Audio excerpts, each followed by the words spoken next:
মজার একটা ঘটনা, খেয়াল করে শুনবেন। আল্লাহর হাবিব সাল্লাল্লাহু আলাইহি ওয়াসাল্লামের বয়স তখন 35। বয়স কত? বয়স কত? 35। কাবা ঘরের পুনর্নির্মাণ হবে। কাবা ঘরের 4টা কর্নারের একটা কর্নার আছে আর রুকনুল হাজারিল আসওয়াদ, যেখানে হাজরা আসওয়াদ পাথর থাকে, ওইটাকে সরানো হয়েছে। এখন কাবা ঘরের নির্মাণ শেষ।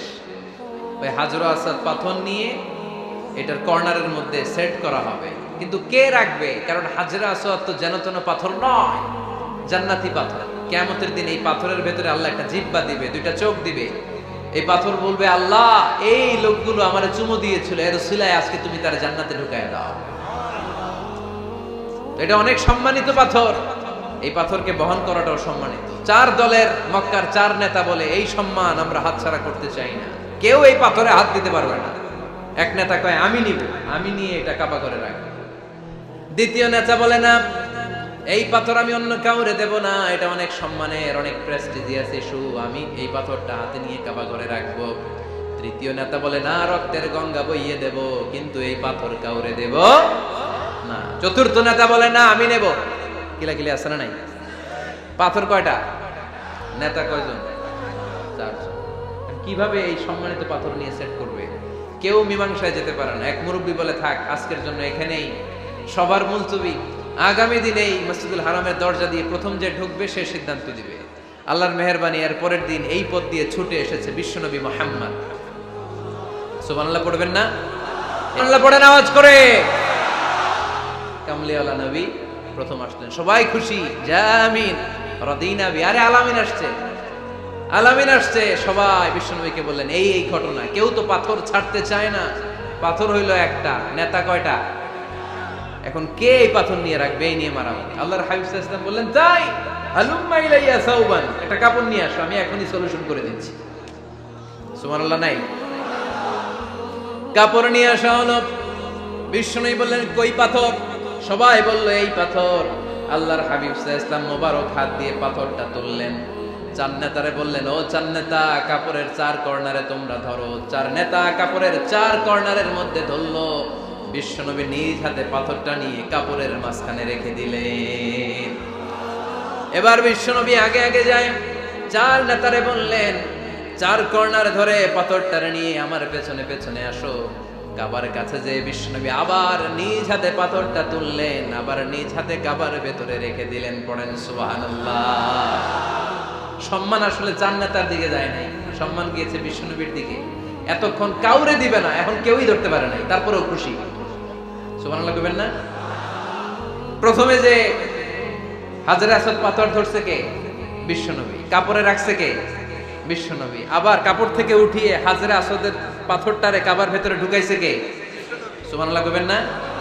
সব সম্মান গেল বিশ্বনবীর হাতে, সব স্ট্যাটাস গেল বিশ্বনবীর হাতে। 4 নেতা কাপড়ের কিনারা ধইরাই খুশি। এইটাই বলে নেতৃত্বের গুণাবলী। চিল্লায় বলো ঠিক কিনা? কনফ্লিক্ট রিজলভিং অ্যাবিলিটি, বিরোধ নিষ্পত্তি করার কোয়ালিটি থাকা চাই, তবেই তিনি নেতা। কি কারিশমা দেখছেন? What a charismatic leader. এতক্ষণ রক্তের বন্যা বইয়ে দিবে, কাউরে দিবে না পাথর। এখন কেউই ধরতে পারে নাই, কিন্তু স্লোগান দিতেছে জিন্দাবাদ। আসরা নাই? নেতা হইলে এরকম নেতা হইতে হবে। মদিনাতে আউস আর খাজরাজ গোত্রের যুদ্ধ 120 বছরে। কয় বছর? কেউ থামাতে পারে না, রক্তক্ষয়ী যুদ্ধ।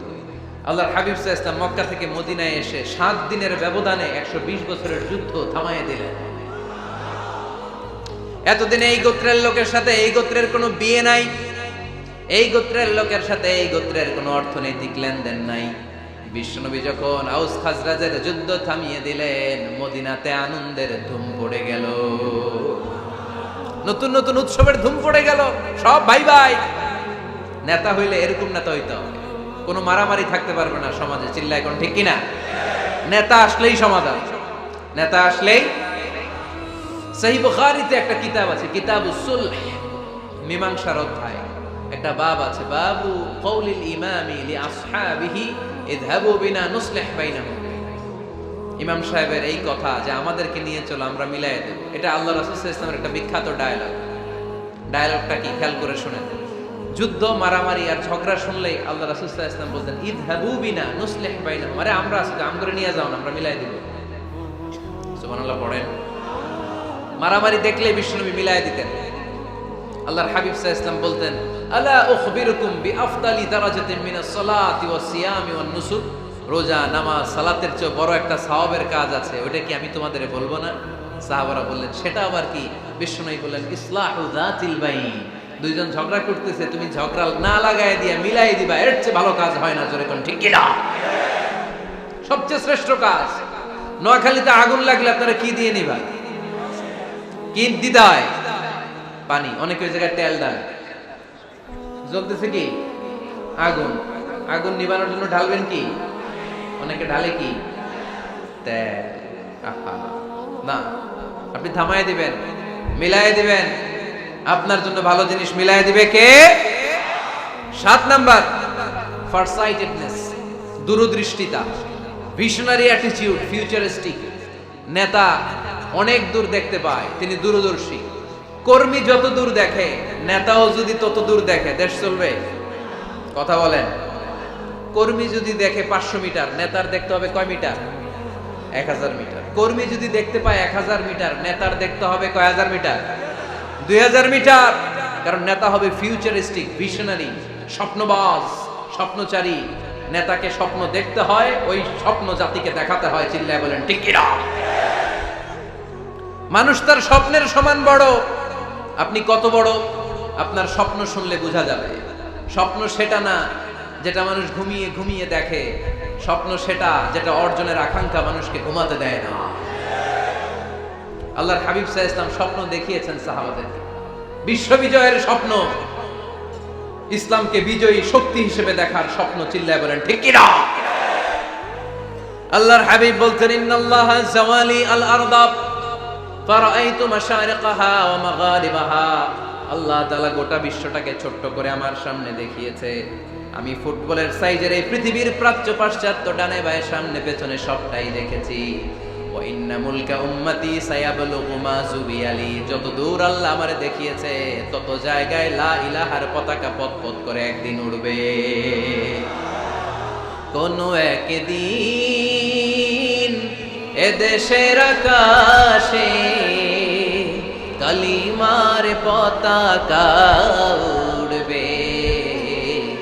সেদিন সবাই খোদাই বিধান পে দুঃখ বেদনা বলবে। এটাই আমাদের স্বপ্ন। চিল্লায় বলেন ঠিক কিনা? স্বপ্ন দেখতে জানতে হয়। সুলহে হুদাইবিয়া চলতেছে, সন্ধি। 1400 সাহাবা নিয়ে বিশ্বনবী মক্কায় আসলেন উমরা করতে। কাফেররা বলে, গো ব্যাক, অ্যাবাউট টার্ন, ফিরে যাও, হবে না। আল্লাহ রাসূল সাল্লাল্লাহু আলাইহি ওয়াসাল্লাম অনুরোধ করলেন, দাও না, উমরার নিয়ত করে এসেছি। ইজার আর রেদা পড়ে কাফেররা বলে, না, আগামী বছর, এই বছর হবে না, চুক্তি করো। চুক্তির মধ্যে লেখা হলো, মা খাবা আলাইহি মুহাম্মাদুর রাসূলুল্লাহ। ঠিক আছে, চুক্তি 10 বছরের, মুহাম্মদ রাসূল সাল্লাল্লাহু আলাইহি ওয়াসাল্লামের পক্ষ থেকে চুক্তি। কাফেররা বলে, না, আমরা তো তোমার রাসূলুল্লাহ মানি না। তোমার রাসূলুল্লাহ মানলে তো মা সাদাতনাকা আলা শাই, তোমার সাথে কোনো ঝগড়াই নেই, রাসূলুল্লাহ কাটো। সাহাবীরা তেড়ে উঠলেন। ওমরে ফারুক বলেন, মুখ সামলে কথা বল। সুহাইল ইবনে আমির, তোর জিহ্বাটা আমি টেনে ছেড়ে ফেলবো, সাবধান। আমার নবী শেষ নবী, শেষ রাসূল মুহাম্মদ রাসূলুল্লাহ কাটার ক্ষমতা কারো নাই। আমি ওমর বেঁচে থাকলে কেউ কাটতে পারবে না। বিশ্বনবী বললেন, ওমর সরে যাও, কেটে দাও। সুবহানাল্লাহ কইবেন না? মুহাম্মদ রাসূলুল্লাহ কাফেররা মানে না। কাফেররা কয়, তুমি লেখো মুহাম্মদ ইবনে আব্দুল্লাহ, আব্দুল্লাহর বেটা মুহাম্মদ। কারণ মুহাম্মদ রাসূলুল্লাহ যদি এই সন্ধিতে থাকে, চুক্তি, তার নিচে আমরা সিগনেচার করি, তার মানে এটাই প্রমাণ হয়ে যায় আমি তোমাকে রাসূল বলে মানি। আমরা কাফেররা তোমাকে রাসূল বলে মেনে নিয়েছি। নো, তোমার রাসূল বইরা মানলে তো খেলা এখানেই শেষ। কাটো, রাসূলুল্লাহ লেখা যাবে না, লিখতে হবে আব্দুল্লাহর বেটা মুহাম্মদ। কোন সাহাবারা রাজি হয় না। কথা শুনতেছেন?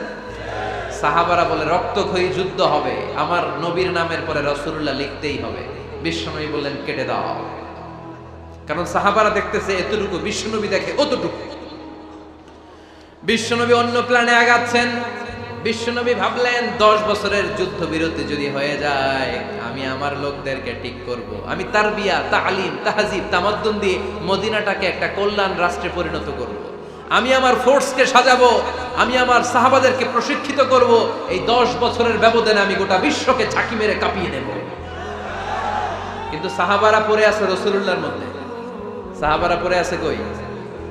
সাহাবারা এর চেয়ে বেশি ভাবতে পারতেছে না। সাহাবারা বলে রাসূলুল্লাহ কাটা যাবে না, বিশ্বনবী বলেন কেটে দাও।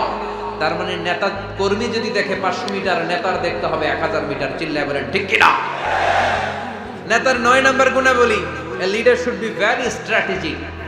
নেতাকে কৌশলী হতে হয়, কৌশল না জানলে উনি নেতা হতে পারে? বলেন, ডিপ্লোম্যাটিক কোয়ালিটি, কূটনীতি যদি না জানা থাকে নেতা হইতে পারবে? আল্লাহর হাবিব সাল্লাল্লাহু আলাইহি ওয়াসাল্লামের মতো বড় কূটনীতিবিদ পৃথিবী দেখেছে? কথা কর না কেন? দেখেন কি ধরনের স্ট্র্যাটেজি আমার নবী ফলো করতেন। আমার নবী যদি যুদ্ধ করতে কোথাও যেতেন, অ্যাটাক করবেন ডান দিকে, অ্যাটাক করবেন কোন দিকে? খায়বার অ্যাটাক করবেন, খায়বার ডানে। বিষ্ণুনবী বের হতেন মদিনার বাম দিক দিয়ে। যাবেন কই? ডানে। আওয়াজ করে বলেন যাবে কই? কিন্তু মদিনা থেকে বের হইতেন কোন দিক দিয়ে? বাম দিক দিয়ে। লোকেশন আর ডাইরেকশন কখনো কারোর সাথে শেয়ার করতেন না। উনি কই যাচ্ছে কেউ বুঝতো না। বাম দিক দিয়ে বের হয়ে অনেক ঘুরে তারপরে ডান দিকে যেতেন। সুবহানাল্লাহ পড়বেন না? অ্যাটাক করার সময় 3টা অপশন দিতেন, choose any of the options. যে বলতেন নাম্বার 1 আসলিম তাসলাম, ইসলাম মানো, ভাই ভাই আমার হৃদয়ে চলে আসো, তোমরাও ভাই আমরাও ভাই, দুনিয়াতেও শান্তি আখিরাতেও শান্তি। এটা যদি ভালো না লাগে, option 2 you pay the tax, we provide you the security. তোমরা ট্যাক্স দিবা, আমরা তোমাদেরকে সিকিউরিটি দিব। ইয়াতুনা আল জিজিয়াতা আন ইয়াদিন ওয়া হুম সাগিরুন, তোমরা জিজিয়া দিবা, আমরা সিকিউরিটি দিব। প্রথম অপশন মুসলমান হইলা না, আমাদের ভাইও হইলা না। দ্বিতীয় অপশন ট্যাক্সও দিবা না, কাফির থাকতে মনে চায় থাকো, খ্রিস্টান থাকো, ইহুদি থাকো, ধর্মান্তরিত হওয়া লাগবে না, খালি ট্যাক্স দিবা, ওইটাও ভালো লাগে না। 3 নাম্বার অপশন হচ্ছে the sword will decide what gonna happen among আস, তলোয়ার ফয়সালা করবে এখন কি হবে। সুবহানাল্লাহ কইবেন না? প্রথমেই যেই কোথাও অ্যাটাক করতেন বিশ্বনবী, সবসময় ডিফেন্সিভ মোডে থাকতেন, আত্মরক্ষার মোডে থাকতেন। আক্রমণ করা হলে মেনে নিতেন, ধৈর্য ধারণ করতেন। ধৈর্যের সীমা যখন ছাড়িয়ে যেত তখন বিশ্বনবী হাত তুলতেন, চিল্লায় বলেন ঠিক কি না? যুদ্ধের ময়দানেও যখন সেনাপতি পাঠাতেন বলতেন খবরদার নারীদের গায়ে হাত তুলো না, বৃদ্ধাদেরকে মেরো না, শিশুদেরকে মেরো না, ওই এলাকার পাদ্রীদের গায়ে হাত তুলো না, ওই এলাকার গবাদি পশুগুলোকে হত্যা করো না, গাছপালাগুলো ধ্বংস করো না। তোমাদের বিরোধী যোদ্ধারাও যদি তলোয়ার রেখে দিয়ে হাত তুলে বলে আল আমান, সিকিউরিটি সিকিউরিটি, আমরা আমান চাই, নিরাপত্তা চাই, তাকেও মেরো না। সুবহানাল্লাহ পড়বেন না? গোটা বিশ্বকে সভ্যতা শিখিয়েছেন। মক্কা বিজয়ের পরে গণধর্ষণ করেন নাই, গ্রামকে গ্রাম তিনি জ্বালিয়ে দেন নাই, হাজার হাজার লক্ষ লক্ষ শত্রুকে এক বাক্য দিয়ে ক্ষমার ঘোষণা দিয়েছেন, চিল্লায় বলেন ঠিক কি না? As a father, as a teacher, as a commander, as a leader, as a lawgiver, as a lawmaker, as a reformer of the society, Muhammad is the superman of the world. আওয়াজ করে পড়তে হবে আল্লাহু আকবার। কূটনীতি কারে বলে? Diplomacy কারে বলে? স্ট্র্যাটেজিক অ্যাটিটিউড কারে বলে? শিখে নেন। বদরের প্রান্তরে বিষ্ণু ঈসা ইসলাম উপস্থিত হলেন। ওই যে কাফেরদের তাবু, কাফেররা আসছে 3 দিন আগে, মুসলিম সৈনিকরা পৌঁছলেন 3য় দিন।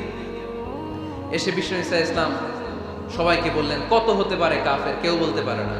2 জন রাখাল পেয়ে জিজ্ঞেস করলে, এই রাখাল কয়দিন ধরে আছো? আমরা 1 সপ্তাহ ধরে বদরে আছি। শুনতেছেন? শুনতেছেন? উনি বললেন ওই যে কাফেররা যে আসছে কয়দিন আগে? কয় 3 দিন আগে। 3 দিন আগে। কত হবে সংখ্যা? কলু কাসীর, অনেক। কত হইতে পারে? রাখাল 2টা কয় জানি না। আল্লাহ রাসূল সাল্লাল্লাহু আলাইহি ওয়াসাল্লাম চিন্তায় পড়ে গেলেন, কারণ ওনার যুদ্ধে অ্যাটাকের সিস্টেম ছিল শত্রু সংখ্যা কত এটা আমাকে জেনে নিতে হবে। সুবহানাল্লাহ পড়বেন না? অনেক কৌশল হাত দিয়ে এবার বিশ্বনবী আবার রাখাল 2টাকে ডেকে পাঠালেন, বললেন কাম ইয়ানহারুনা কুল্লা ইয়াউম, ওরা আসার পর থেকে প্রতিদিন খাওয়ার জন্য কয়টা করে উট জবাই করে? এবার ওরা বলল প্রথম দিনে ইয়াউমান তিসআন, প্রথম দিন খাওয়ার জন্য উট জবাই করেছে 9টা। অফিল ইয়াউমি সানি 10, আর দ্বিতীয় দিনে উট জবাই করেছে 10টা।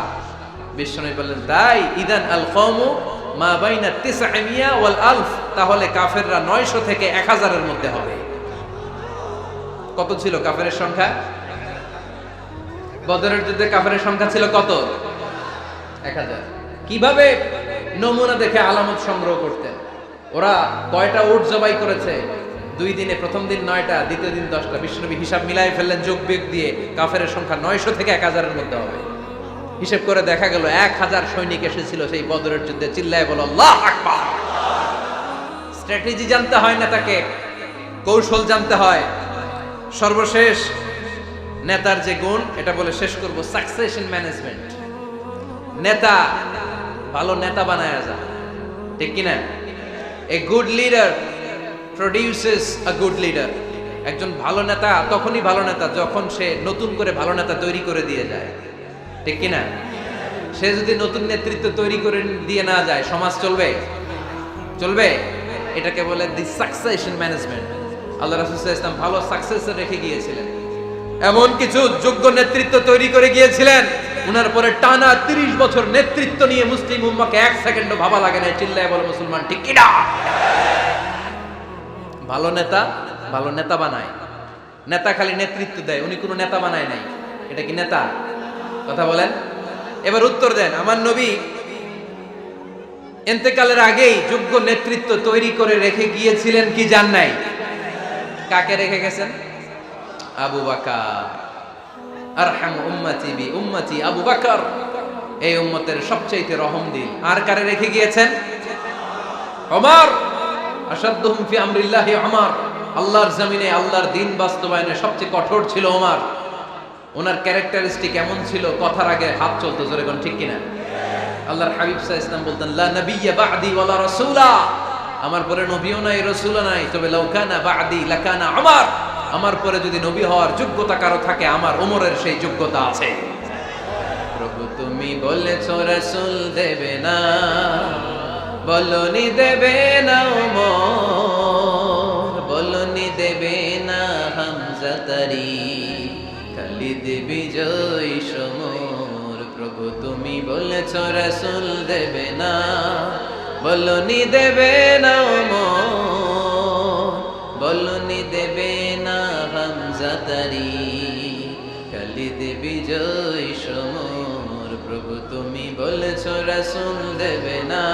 সুবহানাল্লাহ পড়েন।